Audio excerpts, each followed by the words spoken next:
Hello mga mi! Another day, another vlog! Kung kailan naman sinipag ako mag-video, na-copyright naman. Ayoko nga sana mag-voice over mga mi kasi baka mawalan ako ng sasabihin. Ang haba kasi nitong video. Kaya heto, magre-re-upload na lang ako. Swertihan na lang talaga ako may manood pa. Anyway mga mi, ganito talaga yung kaganapan ko tuwing umaga. Gaya lang din ng mga normal na nanay, punas dito, punas doon, walang katapusang punas. Sa mga oras na yan mga mi, kararating ko lang galing school. Kakatapos ko lang din yan kumain ng agahan. Actually, mahaba tong video na to eh. Naumpisahan ko yung simula sa pagbangon ko sa higaan, yung nag-iinat-inat pa. Pero hindi ko muna sinali kasi medyo nahihiya pa ako. Mahihiyain yun, di bagay sa'yo girl. Sa totoo lang, di naman talaga ako nahihiya. Yung medyo naiilang lang ako ng konti. Share ko lang kasi nung kabataan ko, may karanasan na rin naman ako sa shooting, mga ganyan. Alam mo na pamilya ko.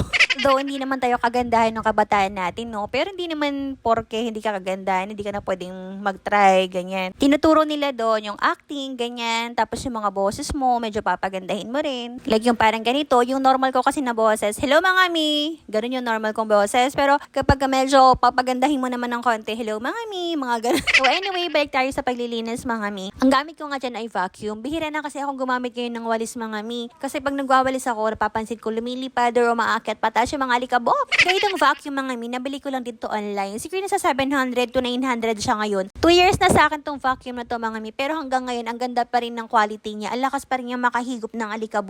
Super sulit na to mga mi kasi napaka-affordable lang niya. Kasi kung makikita niyo lang yung mga price ng ibang mga vacuum ngayon, ang mamahal. Libo-libo mga mi, hindi ko afford, walang budget. Kaya buti na lang kahit 2 years na, hindi pa rin ako iniiwanan itong vacuum na to kahit gamit na gamit ko siya 2 to 3 times a day. Katapos kong maglinis ito sa baba, doon naman sa taas mga mi, magsasampay ako doon kasi nandun kasi yung labahan namin. Hay buhay nanay, nakakapagod din. Kaya salute talaga ako sa mga nanay na napagsasabay ang paghahanap buhay at the same time nag-aasikaso sa kanilang mga tahanan. Ayun nga, napaupo ako, nakakala mo bang tapusan siya sa mga gawain? Hoy girl, tumayo ka dyan, hindi ka pa tapos. Ito kasi yung paborito kong pinapanood mga mi, sa tuwing naglilinis ako ng bahay, yung namimitas ng gulay, ng prutas, nagluluto. Ayun nga mga mi, ang isusunod ko naman dyan ay ang pagmamap. Hindi pwedeng hindi ako magmap araw-araw mga mi kasi ang lagkit-lagkit ng sahig. Bala ko nga maglagay ulit dyan ng carpet, kaso nga lang ang hirap i-maintain.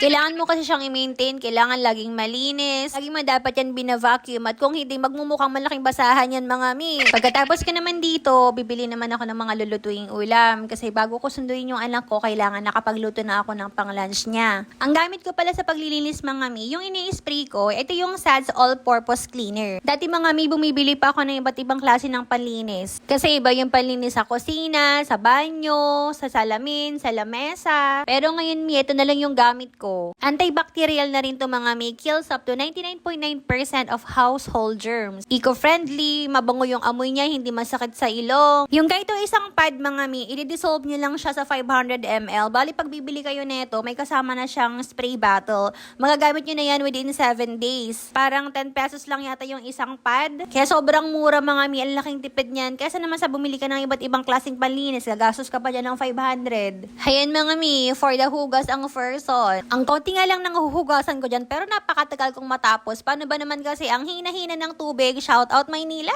Pero buti nga may tubig pa sa gripo kasi mamaya yan for sure wala na naman. Nasanay na lang kami. Paano ba naman, ilang taon ba naman? Hindi pa rin natapos-tapos ang first ang kakapunas. Buti na lang kasama kong palinis tong si SADS All-Purpose Cleaner. Kikintab talaga yung mga gamit nyo. Nakita ko na naman tong tulon ng tubig, ang hina-hina talaga. Pero alam nyo mga mi, mas mabuti na yan kaysa yung walang-wala talaga. Kaysa yung tinatabo-tabo mo sa drum. Lalo na kung yung asawa ko ang naghugas, Diyos ko, talsik everywhere. Yan, natapos din. Makapagpahinga nga muna saglit. Kasi mamaya-maya lalabas ako ng bahay, bibili ng lulutuing ulam, tapos magluluto, tapos susunduin yung anak sa school. Ito yung paulit-ulit ating ginagawa, pero hindi natin magawang magreklamo kasi alam natin gustong-gusto natin itong ginagawa natin. Yun lang, bye!